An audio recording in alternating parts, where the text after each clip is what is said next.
ಬರೀ 10 ನಿಮಿಷದಲ್ಲಿ ಮಾಡ್ಕೋಬೋದು ಈ ಸಬ್ಬಸಿಗೆ ಸೊಪ್ಪಿನ ಹೊಸ ರೆಸಿಪಿ. ಇವತ್ತು ತುಂಬಾ ಹೆಲ್ದಿ ಆಗಿರುವಂತಹ ಒಂದು ರೆಸಿಪಿ ಮಾಡಿ ತೋರಿಸ್ತಿದ್ದೀನಿ. ಈ ರೆಸಿಪಿ ಅಂತೂ ನೀವು ಎಲ್ಲೂ ನೋಡೂ ಇರಲ್ಲ ಮತ್ತು ಯಾವತ್ತೂ ತಿಂದೂ ಇರಲ್ಲ. ತುಂಬಾ ಸ್ಪೆಷಲ್ ಆಗಿರುತ್ತೆ ಮತ್ತು ತುಂಬ ಹೆಲ್ದಿ ಕೂಡ ಈ ರೆಸಿಪಿ. ಮತ್ತು ಈ ರೆಸಿಪಿ ಸಬ್ಬಸಿಗೆ ಸೊಪ್ಪನ್ನ ಬಳಸ್ಕೊಂಡು ಮಾಡಿದಂತಹ ರೆಸಿಪಿ ಅಂತ ನಿಮಗೆ ಅನಿಸೋದೇ ಇಲ್ಲ, ಅಷ್ಟು ರುಚಿಯಾಗಿರುತ್ತೆ ಈ ರೆಸಿಪಿ. ನಾನಿಲ್ಲಿ ಸಬ್ಬಸಿಗೆ ಸೊಪ್ಪನ್ನ ಸಣ್ಣದಾಗಿ ಕಟ್ ಮಾಡ್ಕೊಂಡು ತೊಗೊತಿದ್ದೀನಿ. ಇಲ್ಲಿ ನಿಮಗೆ ಎಷ್ಟು ಬೇಕಷ್ಟು ತೊಗೋಬೋದು. ಓಕೆ ನೋಡಿ, ನಾನು ಸಬ್ಬಸಿಗೆ ಸೊಪ್ಪನ್ನ ಕಟ್ ಮಾಡ್ಕೊಂಡು ಪ್ಲೇಟ್ನಲ್ಲಿ ಹಾಕಿ ಇಟ್ಕೊತಿದ್ದೀನಿ. ಇಲ್ಲಿ ಕುಕ್ಕರ್ದಲ್ಲಿ ಹಾಕ್ತಿದ್ದೀನಿ ಇವಾಗ ಕಟ್ ಮಾಡಿದಂತಹ ಸಬ್ಬಸಿಗೆ ಸೊಪ್ಪು. ಅದ್ರ ಜೊತೆಗೆ ನಾನಿಲ್ಲಿ ಹೆಸರು ಬೇಳೆ ಮತ್ತು ಕೆಂಪು ಬೇಳೆ ಬರುತ್ತೆ ನೋಡಿ, ಅವೆರಡೂ ನಾನಿಲ್ಲಿ ಒಂದು 10 ನಿಮಿಷ ನೆನೆಸ್ಕೊಂಡು ತೊಗೊತಿದ್ದೀನಿ. ಅಂದರೆ ಎರಡು ಅರ್ಧ ಕಪ್ ತೊಗೊಂಡಿದ್ದೀನಿ. ಇದರಲ್ಲಿ ಒಂದು 10 ನಿಮಿಷದಿಂದ ನೆನೆಸ್ಕೊಂಡು ತೊಗೊಂಡಿದ್ದೀನಿ. ಇದು ತೊಗರಿ ಬೇಳೆ ಹಾಕೊಂಡು ಕೂಡ ಮಾಡ್ಕೋಬೋದು. ನೆನೆಸ್ಕೊಂಡು ತೊಗೊಂಬೋದ್ರಿಂದ ಜಲ್ದಿ ಬೇಯುತ್ತೆ, ಜಾಸ್ತಿ ಟೈಮ್ ಹಿಡಿಯೋದಿಲ್ಲ ಅಂತ ನೆನೆಸ್ಕೊಂಡು ತೊಗೊಂಡಿದ್ದೀನಿ. ಮತ್ತು ಇವಾಗ ಬೇಯೋದಕ್ಕೆ ಎಷ್ಟು ಬೇಕಷ್ಟು ನೀರು, ಉಪ್ಪು ಮತ್ತು ಒಂದು ಸ್ವಲ್ಪ ಅರಿಶಿನ ಸೇರಿಸ್ತಿದ್ದೀನಿ. ಇವಾಗ ಏನಿಲ್ಲ ಎಲ್ಲನೂ ಮಿಕ್ಸ್ ಮಾಡ್ಕೊಂಡು ಇದಕ್ಕೆ ಬೇಯೋದಕ್ಕೆ ಎಷ್ಟು ಬೇಕಷ್ಟು ನೀರನ್ನ ಹಾಕ್ಕೊಂಡು ಒಂದು 2 ಸೀಟಿ ಹೊಡ್ಸ್ಕೊಂಡು ತೊಗೋಬೇಕಾಗುತ್ತೆ. ಇದನ್ನು ಇವಾಗ ಕುಕ್ಕರ್ದಲ್ಲಿ ಇಟ್ಟಿದ್ದೀನಿ. 2 ಸೀಟಿ ಹೊಡೆಯೋ ತನಕ ನಾನಿಲ್ಲಿ ಮಿಕ್ಸಿಯಲ್ಲಿ ಹಸಿ ಶುಂಠಿ ಮತ್ತು ಬೆಳ್ಳುಳ್ಳಿ ಮತ್ತು ಖಾರಕ್ಕೆ ಎಷ್ಟು ಬೇಕಷ್ಟು ಹಸಿಮೆಣಸಿನ್ಕಾಯಿ ಹಾಕ್ಕೊತಿದ್ದೀನಿ. ನಿಮ್ಗೆ ಎಷ್ಟು ಬೇಕಷ್ಟು ಹಾಕೋಬೋದು ನೀವು ಇದರಲ್ಲಿ. ಅದ್ರ ಜೊತೆಗೆ ಸ್ವಲ್ಪ ಜೀರಿಗೆ ಹಾಕ್ತಿದ್ದೀನಿ. ಇವಾಗ ಏನಿಲ್ಲ ಎಲ್ಲನೂ ಇದನ್ನು ತರಿತರಿಯಾಗಿ ರುಬ್ಕೊಂಡು ತೊಗೋಬೇಕು. ಕಲಿ ಇದ್ದರೆ ಕಲಿಯಲ್ಲಿ ಕೂಡ ನೀವು ಇದನ್ನು ಕುಟ್ಕೊಂಡು ತೊಗೋಬೋದು. ಓಕೆ ನೋಡಿ, ಈ ರೀತಿ ತರಿತರಿಯಾಗಿ ರುಬ್ಕೊಂಡು ತೊಗೋಬೇಕು. ಇದರಲ್ಲಿ ಮೆಣಸಿನ್ಕಾಯಿ ಕ್ವಾಂಟಿಟಿ ನಿಮಗೆ ಜಾಸ್ತಿ ಇಷ್ಟ ಇದ್ದರೆ ಹಾಕೋಬೋದು.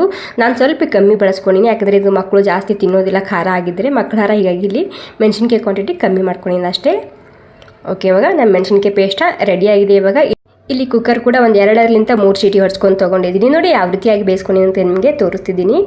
ಜಾಸ್ತಿ ಸ್ಮೂತಾಗಿ ಬೇಯಿಸ್ಕೋಬಾರ್ದು, ಬೇಳೆನ ಸ್ವಲ್ಪ ತರಿತರಿಯಾಗೇ ಇರಬೇಕು. ಈ ರೀತಿ ಬೇಯಿಸ್ಕೊಂಡ್ರೆ ಸಾಕು. ಒಂದು 3 ಸೀಟಿ ಹೊಡ್ಸ್ಕೊಂಡು ನಾನು ಮೀಡಿಯಮ್ ಗ್ಯಾಸ್ನಲ್ಲಿ. ಇವಾಗ ಹವಾ ತಾನೇ ಬಿಟ್ಕೊಂಡಿತ್ತು, ಹೀಗಾಗಿ ಓಪನ್ ಮಾಡಿ ತೋರಿಸ್ತಿದ್ದೀನಿ ನಿಮಗೆ. ನೀವು ನೋಡ್ತಿರ್ಬೋದು ನಾನು ಯಾವ ರೀತಿಯಾಗಿ ಬೇಯಿಸ್ಕೊಂಡಿನಿ ಅಂತೇಳಿ. ಇವಾಗ ಇದರಲ್ಲಿ ಒಂದು 2 ಚಮಚ ಕಡಲೆ ಹಿಟ್ಟು ಹಾಕ್ಕೊತಿದ್ದೀನಿ, ಅಂದರೆ ಬೇಸನ್ ಹಿಟ್ಟು ಹಾಕ್ಕೊತಿದ್ದೀನಿ. ಇದನ್ನು ನೀಟಾಗಿ ಮಿಕ್ಸ್ ಮಾಡ್ಕೋಬೇಕು. ಇದರಲ್ಲಿ ತುಂಬ ಅಂದರೆ ತುಂಬಾ ರುಚಿಯಾಗಿರುತ್ತೆ. ಇದು ಸಬ್ಬಸಿಗೆ ಸೊಪ್ಪಿನ ರೆಸಿಪಿ ಅಂತ ನಿಮಗೆ ಅನಿಸೋದೇ ಇಲ್ಲ. ಸೊ ಖಂಡಿತ ಒಂದು ಸಲ ಟ್ರೈ ಮಾಡಿ ನೋಡ್ಬೋದು. ಇಲ್ಲಿ ಮಹಾರಾಷ್ಟ್ರದಲ್ಲಿ ತುಂಬಾ ಫೇಮಸ್ ಈ ರೆಸಿಪಿ. ಇವಾಗ ಅಲ್ಲಿ ಬೇಯಿಸ್ಕೊಂಡು ಆದಮೇಲೆ ನಾನು ಕಡೆಯಲ್ಲಿ ಒಂದು ಸ್ವಲ್ಪ ಎಣ್ಣೆ ಹಾಕ್ಕೊಂಡಿನಿ. ಎಣ್ಣೆ ಬಿಸಿ ಆದಮೇಲೆ ಜೀರಿಗೆ ಮತ್ತು ಸ್ವಲ್ಪ ಹಿಂಗೆ ಹಾಕ್ಕೊತಿದ್ದೀನಿ. ಹಿಂಗೆ ಮಾತ್ರ ಮಿಸ್ ಮಾಡದೆ ಹಾಕೊಳ್ಳಿ, ಡೈಜೆಷನ್ಗೆ ತುಂಬ ಹೆಲ್ಪ್ ಮಾಡುತ್ತೆ. ಇವಾಗ ನಾವು ಮಾಡಿದಂತಹ ಹಸಿಮೆಣಸಿನ್ಕಾಯಿ ಪೇಸ್ಟ್ ಹಾಕ್ತಿದ್ದೀನಿ. ಇವಾಗ ಏನಿಲ್ಲ, ಈ ಹಸಿಮೆಣಸಿನ್ಕಾಯಿ ಪೇಸ್ಟ್ನ ಹಸಿ ವಾಸನೆ ಹೋಗೋ ತನಕ ಹುರ್ಕೊಂಡು ತೊಗೋಬೇಕು ಅಷ್ಟೇ. ಓಕೆ ನೋಡಿ, ಹಸಿಮೆಣಸಿನ್ಕಾಯಿ ಪೇಸ್ಟ ಹುರ್ಕೊಂಡಾಗಿದೆ. ಇವಾಗ ಈ ಟೈಮ್ನಲ್ಲಿ ನಾನು ಹೋಮ್ ಮೇಡ್ ಪ್ಯೂವರ್ ಆಗಿರೋಂತಹ ಮಸಾಲೆ ಖಾರ ಹಾಕ್ತಿದ್ದೀನಿ.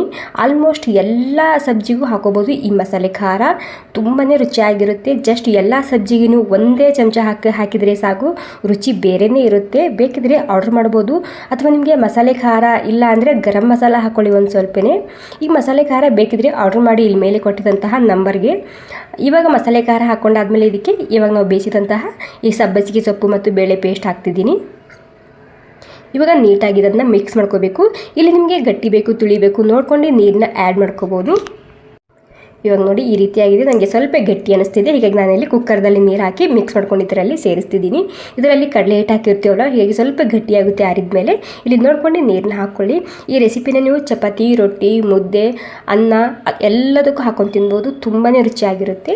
ಸ್ವಲ್ಪ ಉಪ್ಪು ಹಾಕ್ಕೊಂಡು ನಾನಿಲ್ಲಿ ಉಪ್ಪು ಹಾಕ್ಕೊಂಡು ಮಿಕ್ಸ್ ಮಾಡ್ಕೊಂಡು ಒಂದು ಕುದಿ ಬರೋ ತನಕ ಕುದಿಸ್ಕೊಂಡು ತೊಗೊಂಡ್ರೆ ಹೆಲ್ದಿ ಸಬ್ಬಸಿಗೆ ಸೊಪ್ಪಿನ ಗ್ರೇವಿ ಸಬ್ಜಿ ರೆಡಿ ಆಗುತ್ತೆ. ತುಂಬ ರುಚಿಯಾಗಿರುತ್ತೆ. ಮಕ್ಕಳಿಗೆ ಕೂಡ ಈ ರೆಸಿಪಿ ತುಂಬ ಇಷ್ಟ ಆಗುತ್ತೆ. ಹಾಗೆ ಮಾಡಿದರೆ ಈ ಸಬ್ಬಸಿಗೆ ಸೊಪ್ಪು ಸ್ವಲ್ಪ ಸ್ಮೆಲ್ ಬರುತ್ತೆ, ಹೀಗಾಗಿ ಮಕ್ಕಳು ತಿನ್ನೋದಿಲ್ಲ. ನೀವು ಈ ರೀತಿ ಮಾಡಿಕೊಟ್ಟು ನೋಡಿ, ಖಂಡಿತ ತಿಂತಾರೆ ಎಲ್ಲರೂ. ತುಂಬಾ ರುಚಿಯಾಗಿರುತ್ತೆ. ಇಲ್ಲಿ ಮಹಾರಾಷ್ಟ್ರದಲ್ಲಿ ತುಂಬಾ ಫೇಮಸ್ ರೆಸಿಪಿ ಅಂತಲೇ ಹೇಳ್ಬೋದು ಇದು. ಸೊ ಖಂಡಿತ ಟ್ರೈ ಮಾಡಿ ನೋಡಿ. ಜಸ್ಟ್ 10 ನಿಮಿಷದಲ್ಲಿ ರೆಡಿ ಆಗುತ್ತೆ ಈ ರೆಸಿಪಿ. ಓಕೆ, ಈ ಹೆಲ್ದಿ ರೆಸಿಪಿ ನಿಮಗೆ ಸ್ವಲ್ಪನಾದರೂ ಇಷ್ಟ ಆಗಿದ್ರೆ ಒಂದು ಲೈಕ್ ಮಾಡೋದು ಮಾತ್ರ ಮರಿಬಾರ್ದು. ಸೊ ಮಸಾಲೆ ಖಾರ ಬೇಕಿದ್ರೆ ಆರ್ಡರ್ ಮಾಡಿ. ಮತ್ತು ಈ ರೆಸಿಪಿ ನೀವು ಎಲ್ಲಿಂದ ನೋಡ್ತಿದ್ದೀರಂತ ನನಗೆ ಕಾಮೆಂಟ್ ಮಾಡಿ ತಿಳಿಸಿ. ಜೋಳದ ರೊಟ್ಟಿ ಜೊತೆಗೆ ಸೂಪರ್ ಆಗಿರುತ್ತೆ ಈ ರೆಸಿಪಿ. ನಾನು ಸುಮಾರು ವಾರದಲ್ಲಿ ಒಂದು 2-3 ದಿನ ರಾತ್ರಿ ಊಟಕ್ಕೆ ಈ ರೆಸಿಪಿ ಮಾಡ್ತೀನಿ. ಅನ್ನ ಕೂಡ ಸೂಪರ್ ಆಗಿರುತ್ತೆ ಈ recipe. Okay, thank you so much. ಸ್ವಲ್ಪನಾದರೂ ಇಷ್ಟ ಆಗಿದ್ರೆ ಒಂದು ಲೈಕ್ ಮಾಡಿ.